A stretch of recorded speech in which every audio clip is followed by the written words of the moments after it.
Chapitre 6. Échoué sur Digger. Le cristal pensant a détecté le système solaire de Digger. Un signal sonore retentit, indiquant la décongélation de la chambre. Le réveil est lent et progressivement, la conscience d'Aqualus descend dans son corps. Elle ouvre les yeux, elle est allongée sur le matelas telle qu'elle s'y est mise au départ. Cléonis dort encore. Aqualus se redresse et lui frictionne le dos. Elle lui dépose une couverture pour la réchauffer. Quelques instants plus tard, elle ouvre les yeux. Aqualus se dirige vers la porte et l'ouvre. Devant elle se trouve J, debout. « Vous êtes bien reposé, j'espère. Cela fait 62 jours que vous êtes là-dedans. Il y a une alarme qui sonne depuis tout à l'heure. Allez voir ce qui se passe. » Aqualus passe devant lui et va se rhabiller dans sa cabine. Puis elle regagne le poste de pilotage. C'est seulement l'alarme de réveil. Elle la désactive et interroge le cristal pensant. Nous sommes arrivés, l'étoile de Digger n'est plus loin. Elle coupe la propulsion stellaire et reprend le contrôle gravitique. Voilà, nous sommes en approche. Il nous reste 30 heures avant de nous poser. Bien, voilà une bonne chose d'accomplie. Voyez-vous, Aqualus, ce voyage n'aura pas été une grande épreuve pour vous. J'espère que pour vous, ces 60 jours vous auront paru longs. Je constate que vous êtes toujours aussi aimable avec moi, mais cela m'est égal, car durant ce voyage, je ne me suis pas ennuyé. J'ai consulté vos archives et votre journal de bord, qui m'a appris beaucoup de choses sur vous et vos amis. J se met à ricaner. Il est satisfait de lui. Arrêtez de rire ainsi, dit Cléonis, car votre situation est bien précaire.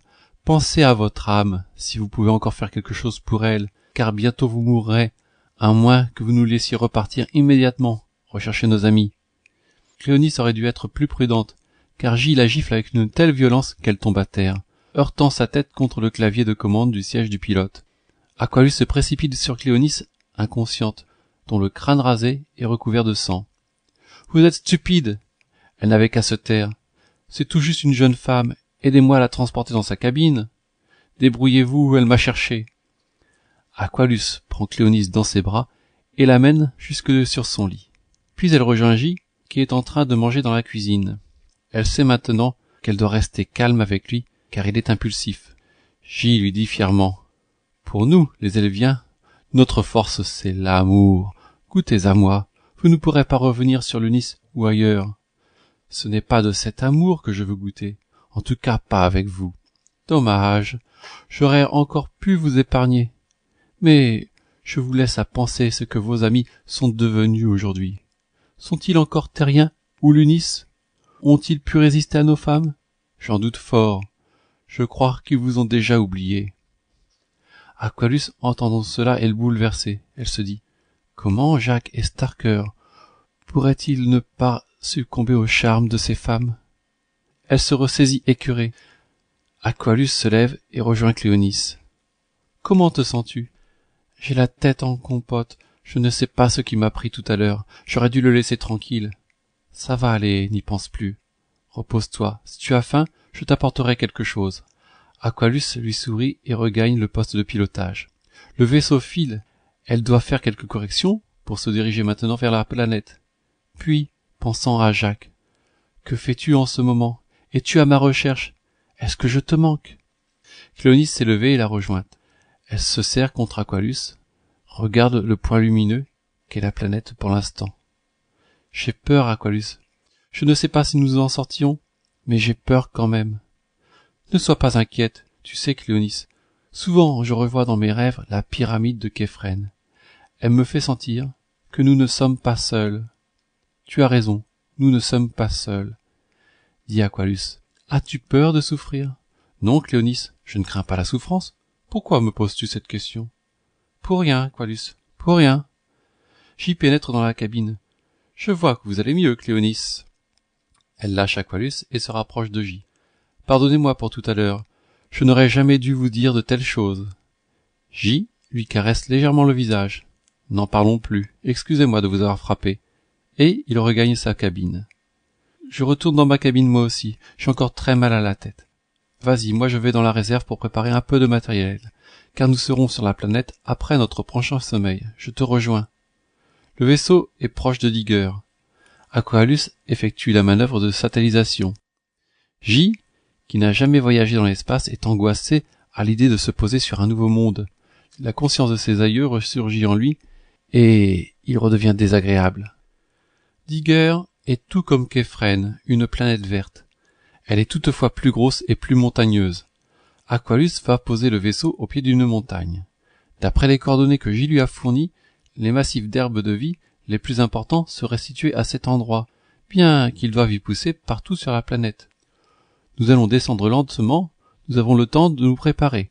Cléonis et J, j'ai déposé dans votre cabine des ceintures antigravitiques, mettez-les. Elles nous aideront à lutter contre la gravité, car cette planète est plus grosse que l'Unis et elle vit. Mettez aussi les combinaisons thermiques, car les températures subissent de grandes variations durant la journée. Je vous avais bien dit que cette planète ne valait rien. C'est vous qui nous y avez amenés. Maintenant, allons chercher cette plante. Le vaisseau descend, et on peut observer les multiples sommets blancs entourés de verdure, quelques nuages traversant la planète, qui masquent des territoires entiers. Le visage de J est tout rouge, son cœur cogne dans sa poitrine. Tout se passe bien. Aqualus est aux commandes. Encore 3000 mètres avant de se poser.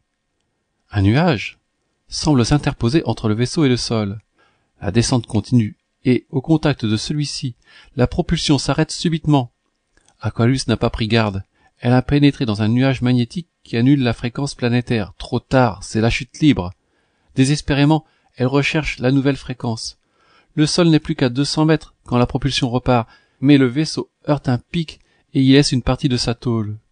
Puis continue sa chute en glissant le long de la montagne, et termine sa course contre une série de rochers qui finissent d'éventrer les flancs du vaisseau. Tout est calme, plus un bruit à l'intérieur. Tout semble inanimé. Mais Cléonis se redresse et détache son harnais de son siège. Se précipitant vers Aqualus, qui perd un peu de sang par le nez, le visage penché sur le tableau de bord, elle la redresse. Aqualus reprend conscience tout de suite. « Ça va, ne t'inquiète pas, je crois que j'ai loupé mon atterrissage. » Elle s'essuie son nez. Tout va bien. Elle se retourne vers J, qui crie dès qu'il ouvre les yeux. « Mais qu'avez-vous fait? Vous allez payer pour ça !» Il se lève de son siège, empoigne Aqualus et la frappe. Mais Aqualus ne bouge pas, ne bronche pas. Elle a les marques de ses mains sur le visage. Seules quelques larmes de douleur perlent. Cléonis se tait, elle aussi, mais son regard semble avoir rendu son jugement. « Est-ce que le vaisseau pourra repartir ?» demande J. « N'y comptez pas. Le vaisseau est éventré et prend l'air de toutes parts. Comment ferons-nous si nous sommes seuls ici ? Il faut envoyer un message radio. Il sera peut-être intercepté par un vaisseau croisant dans le secteur. Sinon, il arrivera sur Elvie dans 50 000 ans. Mais si nous mangeons suffisamment de plantes, nous pourrons patienter. Vous trouvez ça drôle? Envoyez le message radio tout de suite. » Aqualus connecte la radio, qui ne sembla pas avoir souffert du mauvais posage. Elle lance un message de détresse. Les ondes radio archaïques se dispersent dans l'espace à la recherche d'une oreille vigilante. Je vais sortir pour vérifier si le vaisseau est stabilisé, car s'il ne peut plus bouger, nous pourrons l'utiliser pour notre hébergement. Allez-y. Aqualus revient au bout d'un quart d'heure et retrouve J et Cléonis dans le salon. C'est bon. Le vaisseau repose sur des blocs de roches stables et nous surplombons une immense forêt. Est-ce que les massifs d'herbes de vie sont dans le secteur? Je ne sais pas, mais nous pourrons le découvrir si nous partons en exploration. J'emporterai un directiomètre, ainsi nous ne nous perdrons pas. Alors partons, mais je veux une arme. Elle ne vous servira à rien, cette planète est inhabitée. Par contre, nous aurons besoin de machettes, car la végétation est très dense. Moi, je m'occupe de la trousse de secours, je vais chercher ce qu'il faut. Tu as raison, Cléonis. Cela peut toujours nous être utile. Aqualus et J prennent un sac à dos, et ce dernier se munit d'un pistolet laser éthérique. Cléonis les rejoint dehors. Devant eux s'étend l'immense forêt verte et dense. Des collines et des pics les transpercent, comme s'ils les avaient poussés subitement. Aucun oiseau dans le ciel, aucun bruit, juste le souffle du vent secouant la végétation. Le petit groupe descend les rochers pour rejoindre la forêt. Au bout de 4 heures, les rochers s'effacent et laissent apparaître la végétation. Aqualus est en tête. Il faut prendre les machettes maintenant, car la végétation est trop dense. Prenez-les, vous deux, moi je vous suivrai. Vous devez nous aider, J, c'est beaucoup trop dur pour nous. Il faut se frayer un chemin à travers cet écran de feuilles et de lianes sèches et dures. Vous n'aviez qu'à prendre des lasers au lieu de ces vulgaires machettes en acier. C'est ridicule, vous savez comme moi, qu'elles ont une autonomie limitée en fonctionnement continu. D'ailleurs, nous les avons perdues lors de notre dernière expédition. Alors taisez-vous et prenez vos instruments. Cléonis vous relaiera sur le chemin. Aqualus tend une machette à Cléonis. Alors, on y va. Aqualus commence à tailler la végétation pour y tracer le chemin. La marche est longue, et au bout de quelques heures, les deux femmes sont bien fatiguées. « Je n'en peux plus, J. Prenez le relais, aidez-nous, demande Aqualus. « Non, continuez d'avancer, nous ne devons plus être bien loin. » Aqualus est à bout de souffle, ses vêtements sont mouillés. Elle profite de cet arrêt pour se désaltérer, et elle roule le haut de sa combinaison jusqu'à sa taille. Cléonis s'en fait autant, mais semble moins fatiguée. « Je prends le relais, dit-elle. » Enfin, la végétation s'éclaircit, et quelques roches réapparaissent. Un sol sableux et mou s'étend devant eux. Les deux femmes sont totalement épuisées, elles s'effondrent. Leurs torses et leurs poitrines ensanglantées sont lacérés par les ronces et la végétation agressive. J s'assoit sur un rocher et boit une gorgée d'eau de sa gourde. Le soleil est maintenant à l'horizon. Ils se sont enfoncés dans la jungle et ont marché pendant 10 heures. J, croyant toujours arriver près du but, aimerait encore continuer. Il se lève et rassemble des lianes et du bois mort pour faire un feu. Il mange un peu, puis s'allonge près du feu. La température baisse rapidement. Il n'a pas envie de dormir. Il se retourne plusieurs fois sur le sable, mais sa couche reste inconfortable. La tête contre le sol.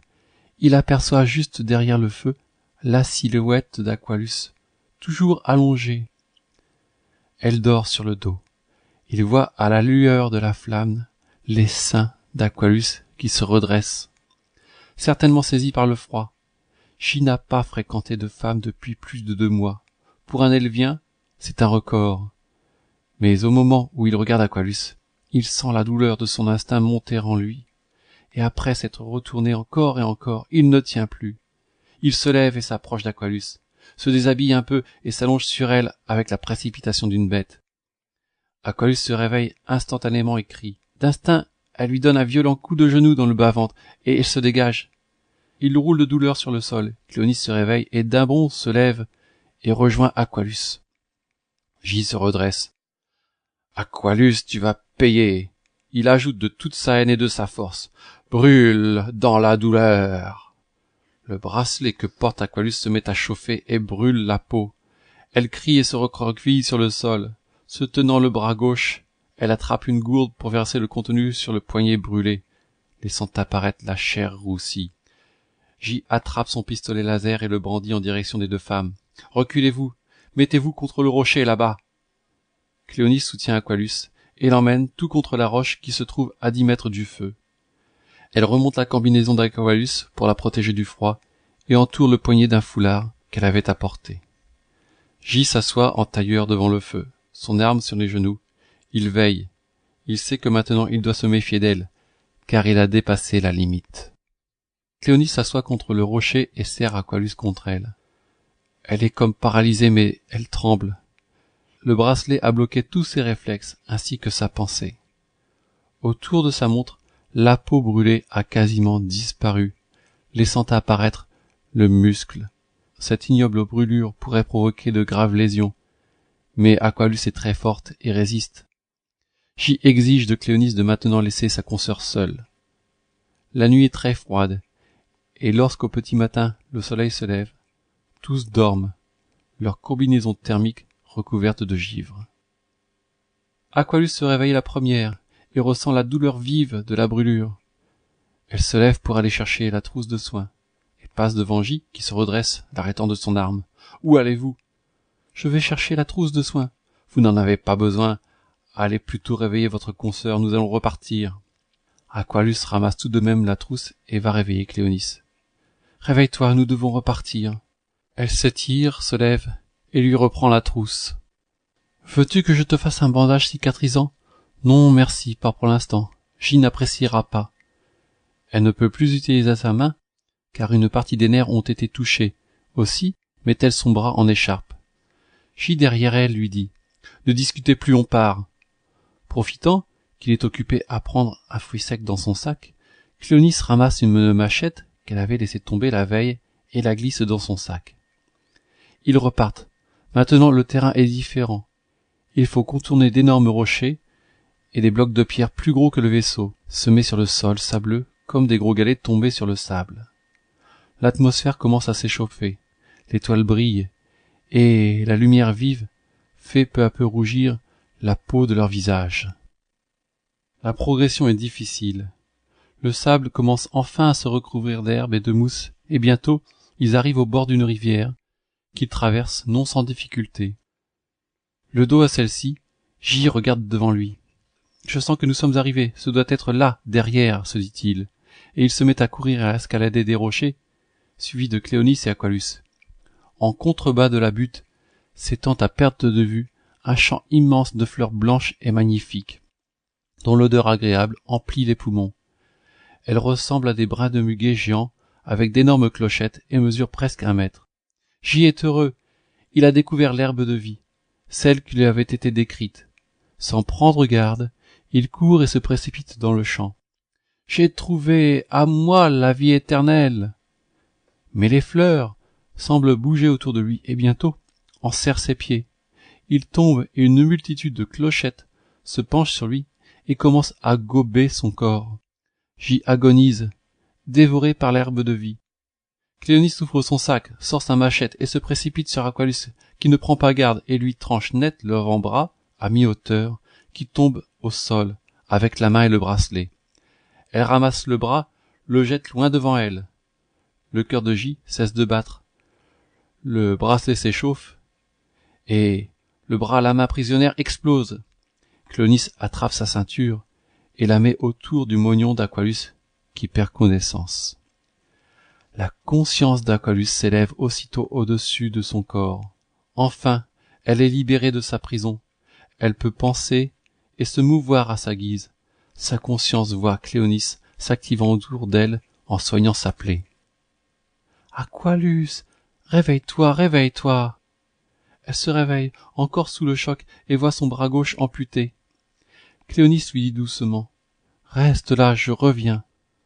Elle se dirige vers le champ d'herbe, s'accroupit et délicatement cueille une fleur. Elle arrache le pistil géant et le frotte contre la plaie qui cicatrise instantanément.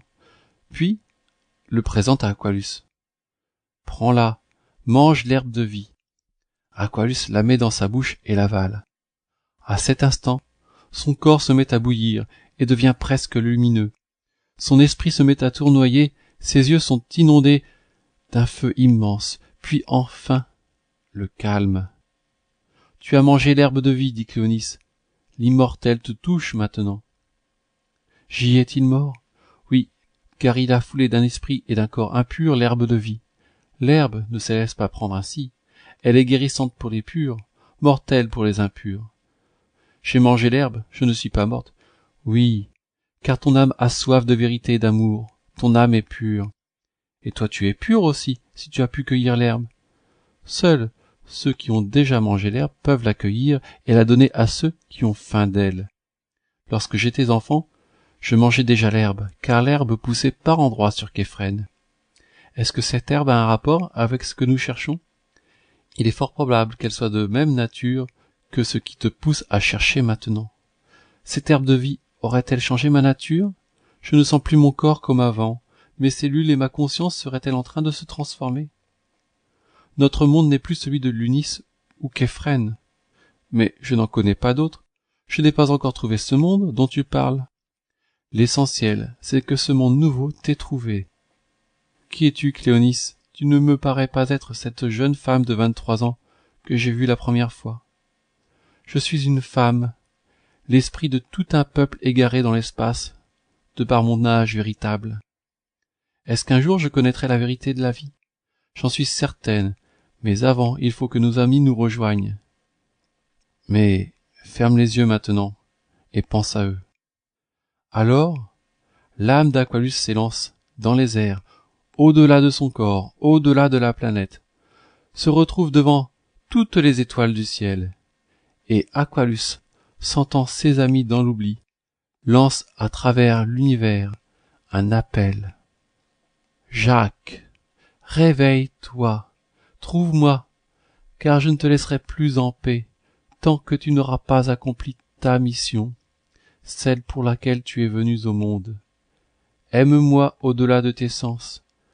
Cherche la vie au-delà de la vie.